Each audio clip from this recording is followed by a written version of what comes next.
Sa Tokyo, may kainan na ang pangalan ay Restaurant of Mistaken Orders at ito ay may natatanging misyon.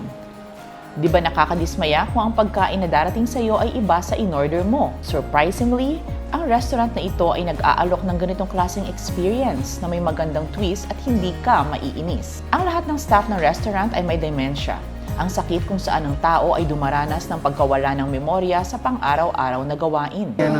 間違っててもいいけど方、私です。本当に間違いじゃないと思います。 Si Shiro Oguni ang lumikha ng negosyong ito para baguhin ang mindset tungkol sa demensya. で認知症の人たちと一緒に普通の暮らしができる、そういった寛容な社会を作りたいというふうに思ってました。 37% lang ng mga order ang mali at kapag nangyari ito ay nagiging katatawanan lamang. Ang demensya ay hindi kung ano ang isang tao, ngunit bahagi lamang ng kung anong meron sila.